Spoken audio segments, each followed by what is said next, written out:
Wonderful. Thank you. All right. So we have a lot to cover. This is all a session about NFTs. What are they and should you invest in them? So this is most likely what you think when you hear NFT. You hear about the pixelated crypto punks that sold for $7.6 million, or the Bored Ape Yacht Club, which are going for multiple millions of dollars. So this is most likely how you're coming into NFTs and why we're even having the discussion, should you invest in them? And this is probably what you're thinking, right? Like, this is clearly money laundering. This is an NFT, by the way, by Xcopy. And it's kind of cool, but I have to admit, I mean, it is. It's very like lowbrow, like pop art, like continuing the Robert Williams trend of the 70s. But this is it. We're like, what? Seriously? Well, if you think those numbers are big, here are some notable NFT statistics. So the most expensive NFT sold for $500 million. The real most expensive NFT sold for $92 million. Although most NFTs sell for less than $200, and thousands of NFTs are sold and traded every day. And NFT sales in general are amounting to tens of millions per week. The NFT market has grown. Last year, even when there was crypto winter, NFT was not having winter. It was going very, very strong. And NFTs, so for example, even last year amounted to about 2.4 billion in the first 6 months of 2021. They were on a tear. We've seen things like Jack Dorsey sell his first tweet via an NFT marketplace for $1 million. Now, the kind of funny story is that the guy who bought that went to sell it again to trade it, and I think he got a couple $100 for it. So got to be careful. The thing that we're going to talk about a lot today, and you can see this in the stat here, NBA Top Shots, they've already made over $1 billion. So NFTs are a lot more than that pixelated art or the 10,000 character PFP collection, which we'll get into. And finally, just as setting the stage, NFTs are bought and sold in Ethereum for the most part. And that's been a big reason why Ethereum as a cryptocurrency's value has been driven up, because there is a use case for its value as a blockchain. And feeding back to last month's topic, which was on crypto, if you remember, we were saying, don't dally with all the smaller stuff. Don't bother. If you're going to do crypto, look at Bitcoin and ETH. It's because NFTs are likely here to stay and iterate upward. And because they're linked into usage with ETH, that's why ETH is worth keeping. And you'll learn as we talk about NFTs, why we think that they are here to stay, even though they can seem on the surface. Yeah. All right. So what is an NFT? So let's just start with a basic definition and understanding, so we're all on the same page. So an NFT stands for non-fungible token. So it's a unique and uniquely identifiable item that lives on the blockchain. So digitally, it cannot be replaced with another one like it. And NFT essentially contains unique metadata to allow it to be identifiable. So for example, as a contrast, currency is fungible. A dollar can be replaced by another dollar, or a Bitcoin with another Bitcoin. A non-fungible token is basically a one of one. Only one exists, and that's how we're able to track it. So NFT blockchain ownership is like a digital certificate of authenticity that contains the metadata, the web address, and most importantly, the ownership information of the original copy, which is visible for everyone to see on the blockchain. That's the point of the blockchain. It's a distributed ledger that provides visible chain of title and transparency. And so this is really the underlying principle of NFTs, and theoretically eliminates fraud in the sense that, that if you know where it's come from, then that eliminates a lot of the issues that you might have with money laundering or art laundering, et cetera. So like, for example, in art, provenance, like knowing whether a piece of art is real and understanding where it came from. So the blockchain just makes that, it's digitized, it's available for anyone to look at when you can go on to like a blockchain explorer and actually see the transaction history. So NFTs are digital tokens. They're stored in a digital wallet and they're traded online, usually with the underlying cryptocurrency. Like we said, most of them are on the Ethereum blockchain. They're trackable virtual assets. Some of them, and they represent real world objects like art, music, in-game items, and videos, just to start. And we did say here, if you think about that chain of title, it theoretically eliminates fraud, because from now on, you can't revise the chain without it being tracked and locked in and visible to all. So theoretically, there's no fraud. But NFTs are full of scams right now because people are undereducated about them. And so it's not actually yet fraud proof. But theoretically, if this system is really integrated into our daily society, there's a possibility that this would eliminate fraud with all of what we do online and all the fraud that is out there. Yeah. All right, so here's a nice visual representation of the fungible, non-fungible. So like we said, like fungible is something that can be replaced. I give you $1, you give me $1, that's fungible. In the intangible world, digitally, tangibly, gold, dollars. Non-fungible tokens, we're talking about like, NFTs, copyrights, and a non-fungible token in the real world. We're talking about a car or a house or a piece of art or something that there's only one of it and it cannot be replaced by a replica. So this is just a nice visual of that. All right. Well, so we did also, by the way, forget to say, I think out of here, but we really welcome questions. So if anything we're saying is confusing, pop it in the chat. You're not going to be the only one having a question. So please feel free to do that. And we can address as we go through. And then also at the end, we'll have lots of Q&A. So please, this is a forum for discourse, not just one way. Yeah. All right. So here are the key characteristics that define NFTs. Non-interoperability, indivisibility, indestructibility, and verifiability. So those are the key characteristics. And the digitization as well is especially important as we move into this increasingly digital world, which we will talk about. But the actual 4 characteristics are non-interoperability, indivisibility, indestructibility, and verifiability. That is the thing that defines NFTs. So all this said, so what are NFTs even good for right now, besides speculation, besides trying to make, a couple $1 million if you can get in at the right time? So in my experience, my exploration with NFTs, which is really the best way to get to know anything, is like to dive in and explore and learn. And the way that NFTs are really evolving, because here's the thing, the whole space is just changing so quickly that like, even if like haven't been spending that much time in it in the last month, and I feel like I've missed out on a decade's worth of changes that are happening in the space. But here's the thing about NFTs and why it's so exciting to keep track of what's going on in this space is NFTs are actually really great for community or club memberships. You have a lot of people building communities around their NFTs, especially if they're art-based or character-based, or in a sense, people are creating brands out of them, which I'll show you in a minute. They're loyalty mechanisms. They're used for brand engagement. Think about a brand that wants to enhance its loyalty. You might get, might get points for, or merchandise for, for being a loyal brand member. All of this is happening through NFT mechanisms online as well. So they're most especially digital collectibles, digital art. That's how most people know about them. Digital avatars. So you have certain NFTs that are that are literally like a digital avatar, and you own that NFT. You can make that your avatar in the metaverse. Digital fashion. We're really moving into a world where we have digital representation of a physical asset, and that's clothing.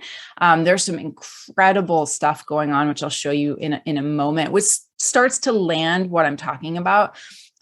So digital representation of other physical items, so like whiskey, coffee, sneakers, vintage clothing. So you have the actual physical item, and you have a token, you have a non-fungible token that represents its authenticity and its chain of title.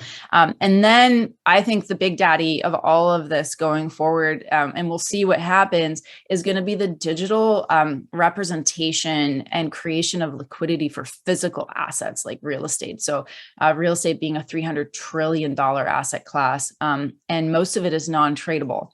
So being able to digitize it through non-fungible tokens that can be tradable actually unlocks quite an enormous amount of liquidity. So from a finance perspective, that's a space that a lot of people are really looking for, or really looking at. And so those are some of the things for what NFTs are really good for. And it is early days. It is the Wild West. There's a lot of experimentation, and this is the thing. This is the thing about NFTs, is that everyone's experimenting. People are trying. People are learning. People are creating. And this is important because from the creator perspective, artists who have never been able to really monetize the rights to their own work, whether it's a musician or a visual artist or otherwise, they actually have complete control over their art. And you can code into the NFT contract because it's a digital contract, so that, let's say, every time somebody downloads this album, and the Kings of Leon released an album on NFTs, every time you download their album, they get paid no matter what. Or every time, let's say, you buy a piece of art, a digital piece of art, and you sell it, you decide to sell it, the artist still gets a piece of that. They get their royalties. So NFTs are groundbreaking and game changing for creators and for artists, to allow them to make a living.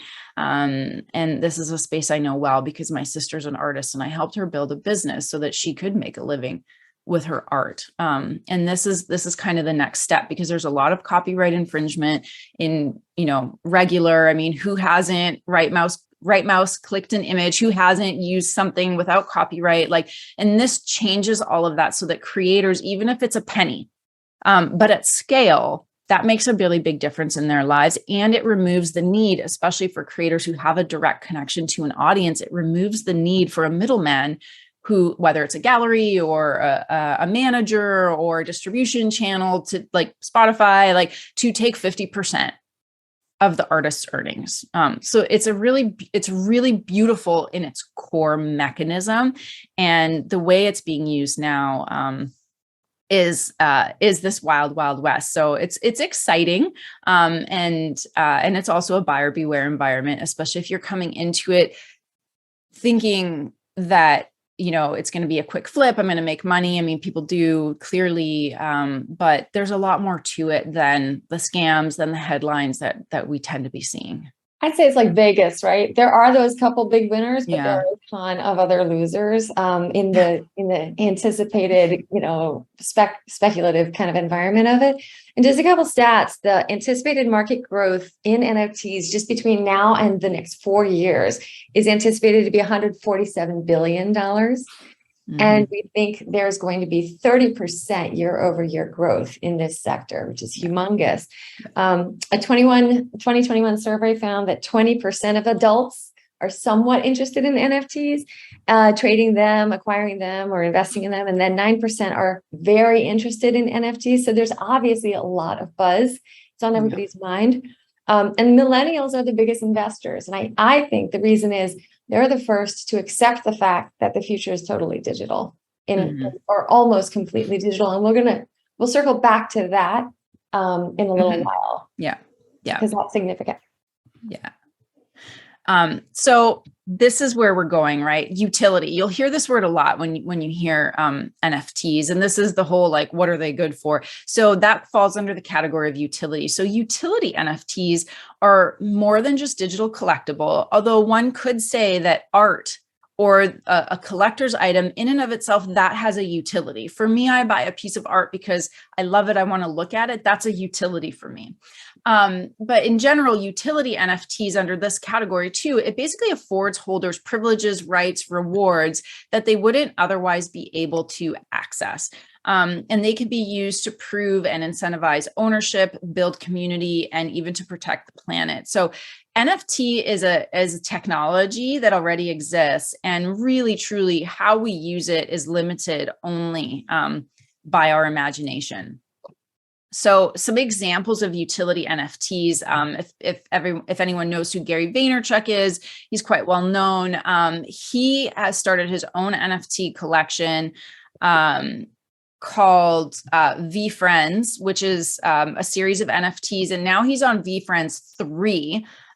He's great with marketing and brand building and community building. And so, people get tickets to VCon conferences, things like crypto baristas. So it's a caffeine experience. And if you're a holder of the NFT, you get discounts to future cafe locations, online stores, merchandise. So you can see how it's really being used from a brand loyalty perspective, engagement. It engages people. And then that NFT really affords them the membership and the perks, essentially. So Boss Beauty is one of many women-led projects. There's this whole movement of women in Web3.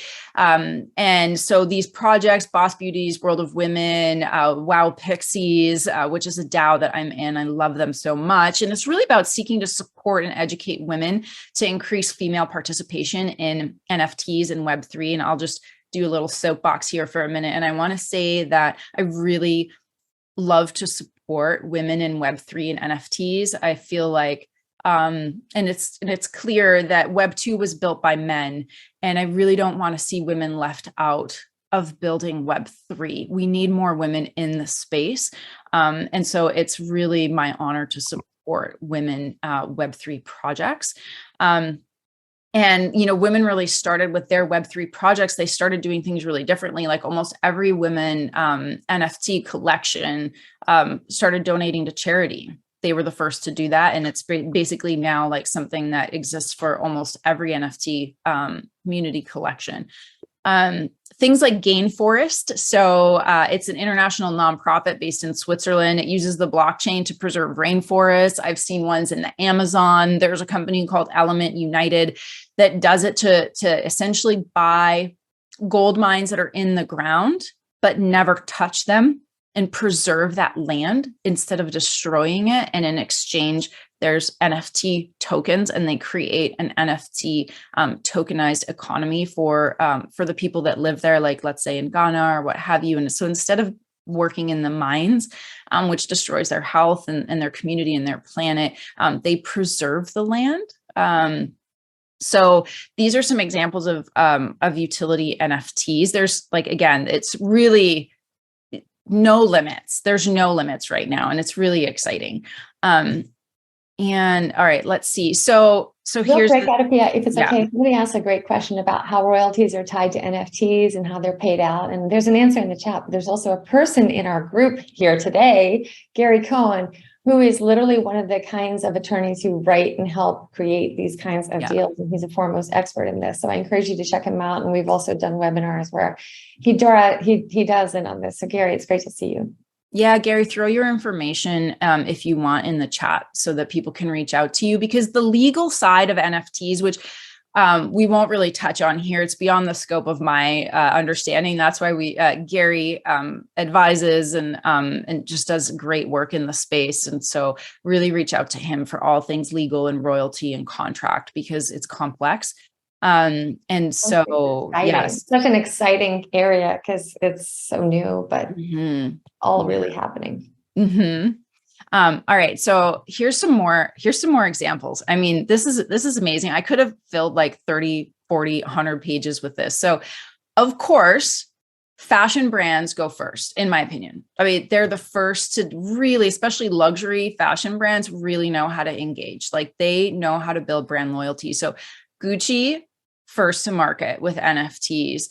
They have their own NFT collection. They did something with super plastic. They have the Gucci vault. It's like you can buy art, you can see digital fashion. It's phenomenal. So you have a lot of brands coming into the space. You have also this one here on the right. You have carbon capture or carbon credits, rather, not carbon capture. You have carbon credits on the blockchain. So you can buy NFTs of carbon credits as an offset. This is a Whiskey Barrel Scotch Club. This is what I meant. There's a digital token, but it's a club. Your token, your NFT, gives you access to the club and all the different member perks. And this is one of many. I mean, there's beer ones, there's coffee ones, there's probably a cacao one that I just haven't come across yet. So lots of that. And this is World of Women. Okay, so when I was talking about Web3 and women in Web3, World of Women is the first and really the quintessential project. So when I use the word 10K PFP, what I meant is these collections that Bored Ape Yacht Club is also one of them, where there's 10,000 versions, different unique versions. Every single one is different out of the 10,000. And they are all part of this collection. And what started off as, this beautiful, I mean, the World of Women, like the artwork is beautiful. It's built into a global brand, multi tens of millions of dollar brand, with fashion extension, with events, with this beautiful community. There's voting, there's so much that goes with it. But if you want to see and kind of start to do some research, start with World of Women. I mentioned Boss Beauties as well, and you can really see the thesis and the community and the way that this really works. So these were the first World of Women. I love that you mentioned that real quickly, just because World of Women is like affordable-ish right now, still ish. Some of them, right? It depends on who. It depends on what you mean by afford. It's not $1 million. Boss Beauty, some of them are like $100,000 plus, right? And so, it's hard to know what to even keep an eye on in this community, but this is one that's really cool for checking out. At least it's sort of like you can do that window shopping kind of thing. Mm-hmm. It's kind of fun to go check it out. Yeah. I mean, I had a moment where NFTs were my retail therapy, I must admit. It was just so much fun. I mean, it's so much. I love supporting these projects and I love art. I love art. And fashion and all the things. And so I was like, and I had to stop myself because it at a certain point, and we'll get into this, but this whole idea. Was I buying as an investment? Maybe, but really I was buying because I wanted to participate in the community. I believed in them. I loved the art. I knew what I was doing. I wasn't buying, for example, to flip. That's a whole other strategy. And it's really not mine or my intention. So the other thing I wanted to talk about is the big brands, so like Care Bears. They have NFTs. I mean, there's Hello Kitty, there's tons of sports brands, but just this is as an example. You have the big brands that, again, they're activating, monetizing loyalty and their brand in a digital space. And then this is the avatar model. And then this is going to lead. Oh yeah, this is the avatar model. So Fluff World is actually the first NFT I ever bought that somebody told me about, and it's like a 3D digital rabbit. And you would say, okay, you're crazy to have bought that. But what Fluff World is doing, and what a lot of a few that can do it well, and they're really proving to do this well, is they're building this more than a metaverse. They're building lore, they're building story, they're building characters. They have an app where my rabbit, let's say, I can go in there, I can dress it. I have a burrow, I have ways to interact with other characters and other parts of the brand. And so the point being, there's also the animated space, there's the avatar space, and that's where a lot of this is moving into. Even the Bored Ape Yacht Club and even World of Women is moving into the metaverse space. It's moving into 3D digital. This is my avatar. I can dress it, like all of it. It's so much more than this flat piece of art. And it's really an ecosystem. And yeah, I mean, the stories that they're building, because we're humans, right? We love the story. That's what really engages us. This is the hero's journey. This is Joseph Campbell, myth, lore. The fluff world has this. I mean, I don't even know how they do it. They're so creative. It's out of control. But this is the first one that I ever bought. I will never sell it. I keep it.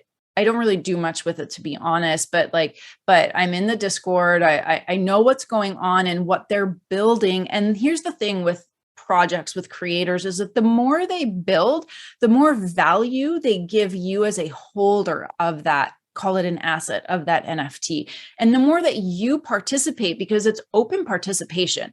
So this would be a big difference between Web 2 and Web 3, right? Where Web 2, you are the product, right? Facebook, Google, like you are the product. In Web 3, you are participating in the creation of the thing. And this all falls under the category of DAOs, decentralized autonomous organizations. And the participation allows you to be part of it. You get to vote. You get to have your say. If you want to be really active, you probably can get a job with a project that you really love. I mean, the opportunities are endless. The interactivity of Web3, of NFTs, of the relationships that brands and creators build with their audience is really, to me, where it's at.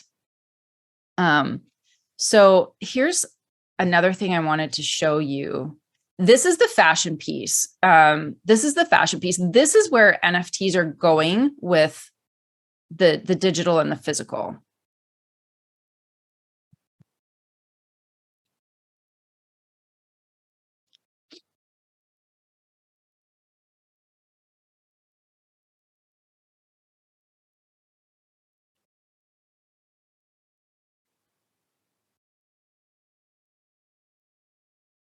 And while she's picking out her outfit, I will say that I found out that 1 in 8 people buy clothing, physical clothing, just for their social media pictures. And so you're seeing, oh, there it is, 1 in 10. So digital clothes are NFTs.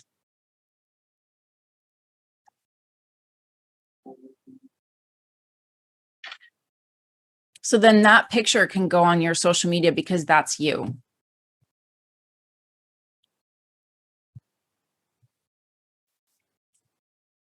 Oops.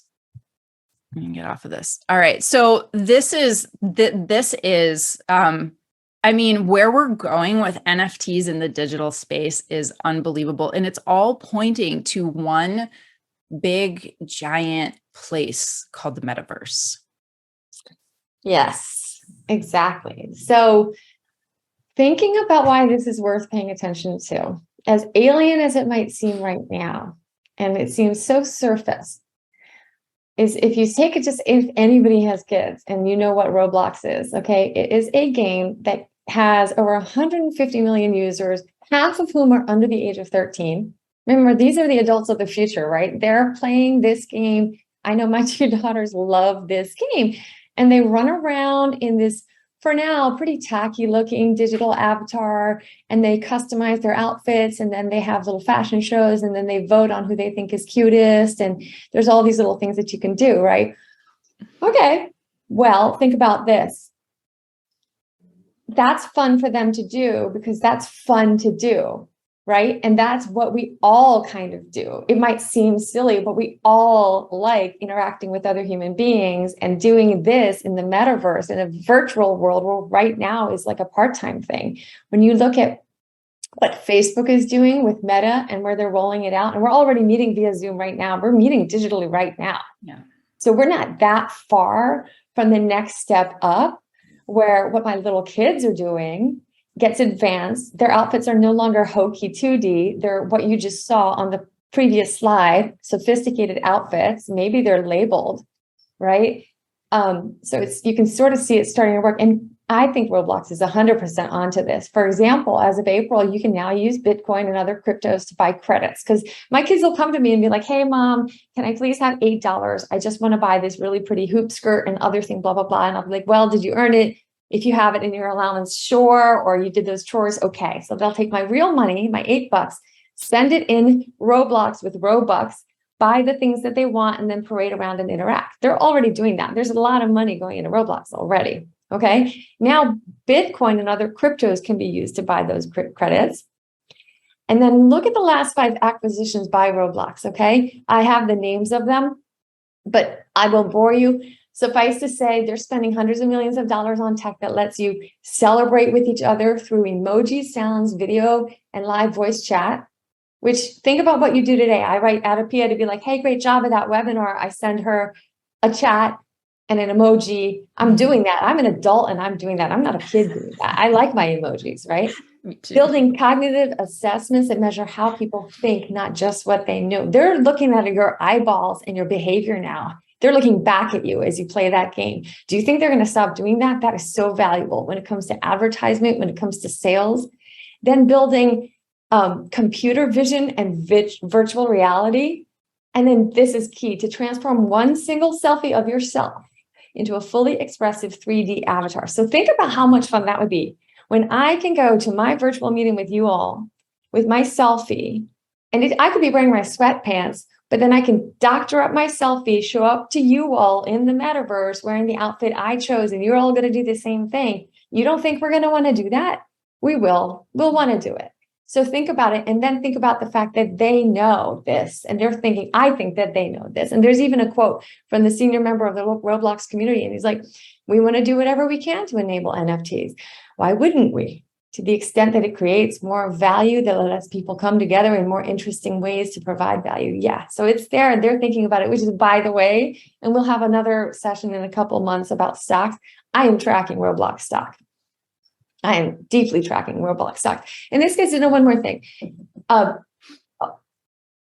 Sorry, Workman is here. He just knocked. I got to text somebody to say that I can't handle that right now, that somebody else has to do that. Hold on one second. Workman here. I think my husband's getting it. Okay, thanks. People do in play what is some of the most important things they're going to end up doing in real life. I was an anthropology student, and this is something I learned about a lot. In the animal kingdom, the wild bucks will buck horns, the kids, they'll play, they'll wrestle, and that's just play, right? But what are they actually doing? They're practicing the skills that are most important for protecting the herd when they grow up. Play is often what drives society in far more practical ways. So while this seems so superficial and fluffy, we are attracted first by play into what end up becoming many of the practical applications. So the fact that art is leading the way, that fashion is leading the way, that totally tracks. The internet was originally used, and still is to a large extent, to look at fluffy pictures of cats.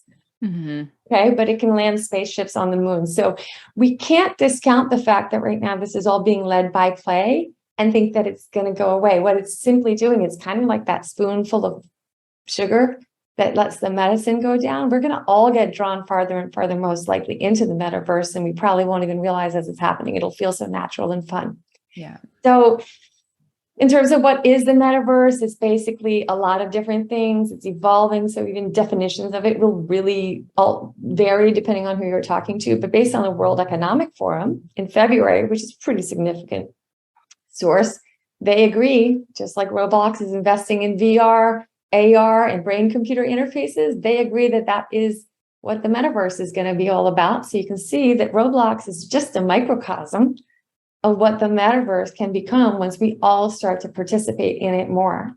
And the major tech companies all know this too. Apple, Google, Meta, Microsoft, Niantic, Valve, they're all looking at this and putting billions of dollars into it. So the last thing I'll say is it sounds so silly right now to talk about spending your money, maybe your thousands of dollars, to have an avatar of Scotch or a fluffy bunny that tells stories. That sounds so silly. But we all spend billions of dollars on conspicuous consumption still today. We still buy labels, we buy clothing, we buy all the things because that's how we show up in society with each other.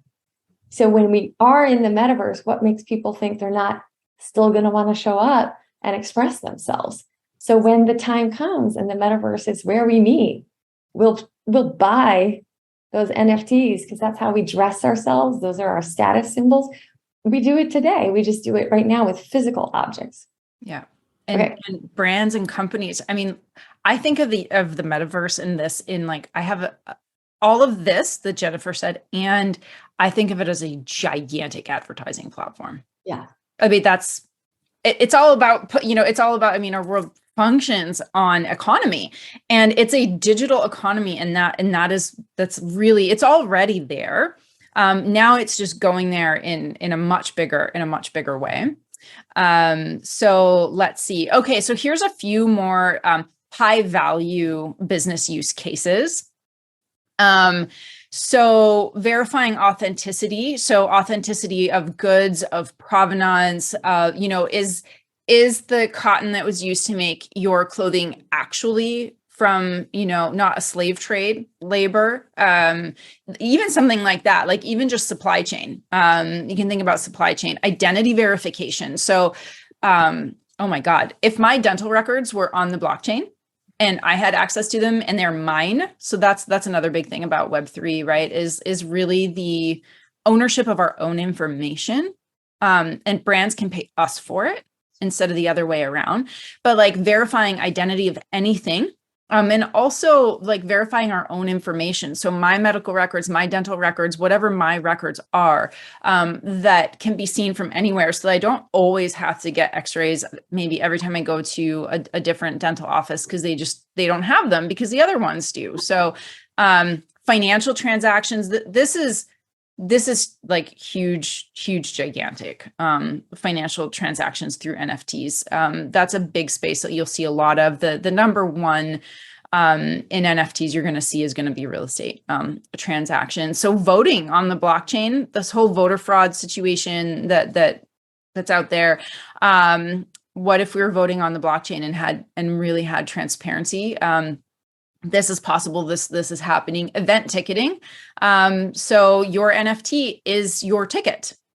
So again, so you buy a ticket, it's NFT, it's digital. And then they usually come with like all kinds of other things. But let's say you decide to sell it, scalpers or scalpers. You're not a scalper if you want to sell it, but let's just say also scalpers. Well, because of the way it can be coded, there's always a chain of title. So the event and whether it's a sports event or an artist playing.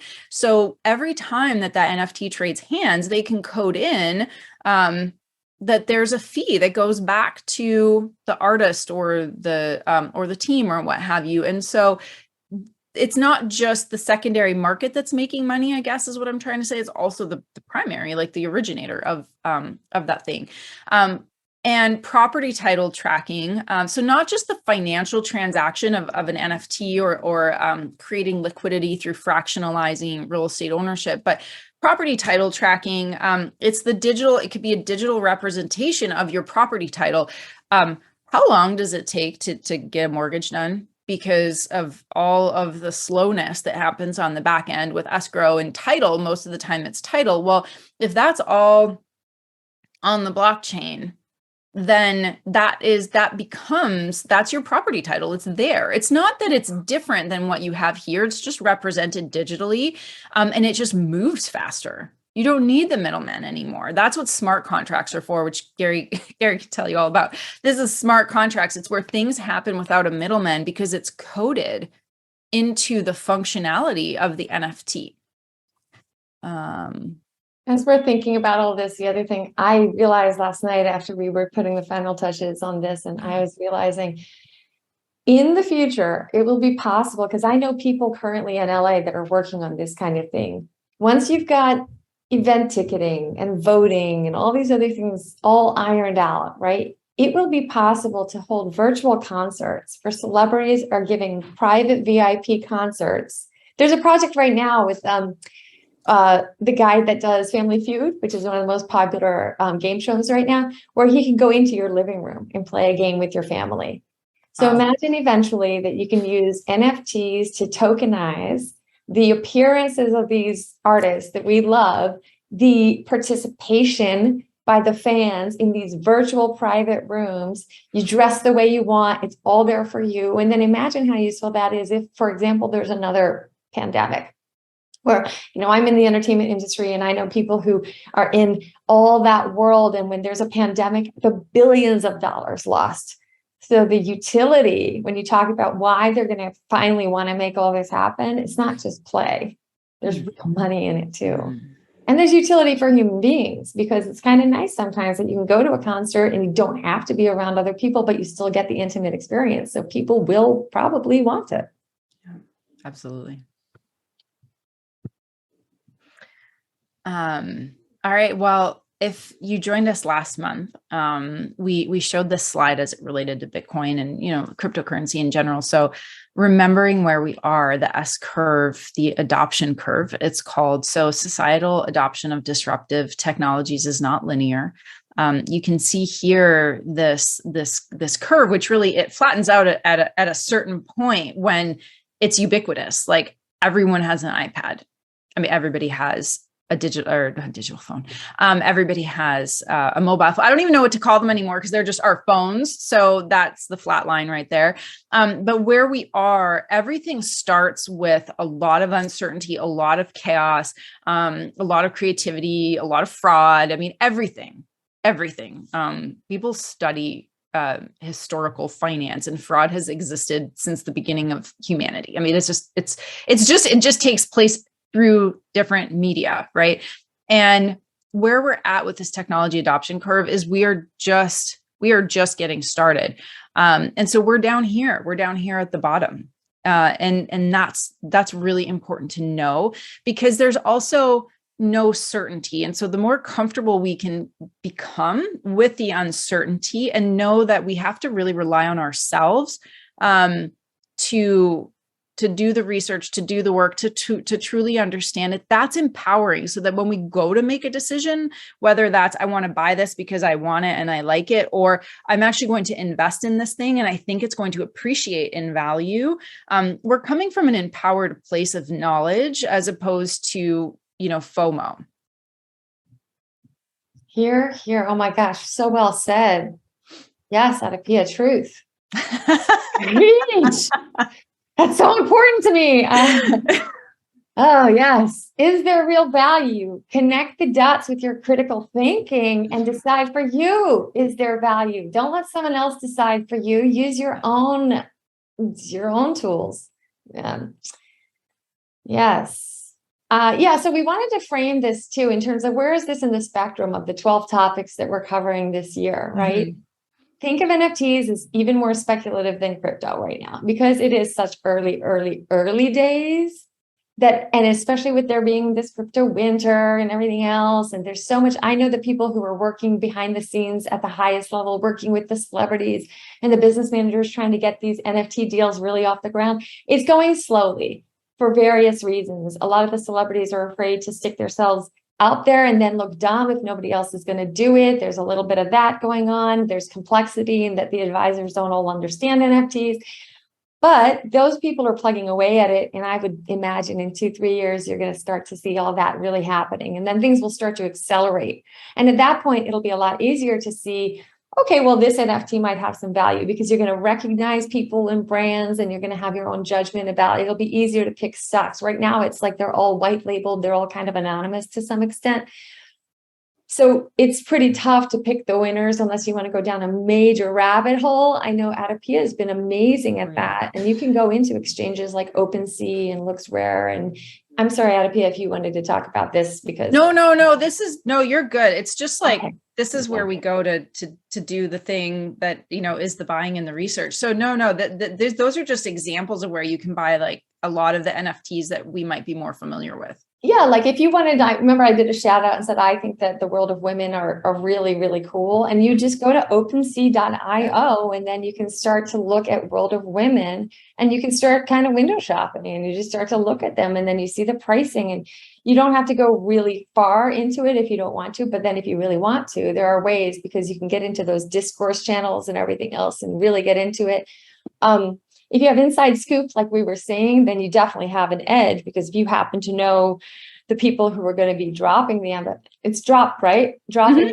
Mm-hmm. Yeah, that's you have to get the lingo down. The people dropping the NFTs, then you're early in. And so, before it's going to get more public, that can give you an edge if you're looking to invest. Be very careful because there's so much fraud. We were talking about how this is theoretically fraud avoidant, but on Roblox today, you can go into art galleries that have screenshots of Bored Ape NFTs and you can buy them with Robux and they're totally illegal. Like they're fraud. They're just screenshots of these $100,000 NFTs. And if you didn't really know what you were doing, you could easily be like, look, I got that Bored Ape for 12 Robux. Like, no, you didn't. You got an illegal screenshot of it. But like, it's easy to get scammed. Very, very easy. Even if you go onto OpenSea, if you don't search for the right world of women, you can get some imposter. So it's very tricky right now because until the chain of title and all that's really ironed out, it's not where it's going to get. Mm-hmm. Mm-hmm. Yeah. All right. So just in the interest of time, as I have another meeting at the top of the hour here, we just want to close out. So just by saying like you can buy them in multiple different ways. We're always advocates of doing your own research. There are a ton of scams, which is why one of the best ways to start is, like I was saying, it's a personal matter. So, browse, learn, engage, join the Discord, like follow the account on Twitter, join the Twitter spaces, be part of it, learn. I learned so much by being in the Discord communities. I was able to forego my whole wallet being drained when there's these people that pretend to be the community administrator of a project, and the scams are everywhere. And I would have given away my seed phrase because it seemed really legit, and it wasn't. But I was asking people in the community. So there's a lot to be aware of when you're doing this, and it can also be as simple as going on that exchange and just buying something you like and starting with that. And the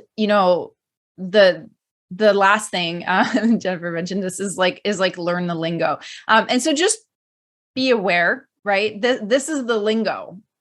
When moon, where Lambo. So if you've seen this maybe in like NFTs, everyone's like to the moon.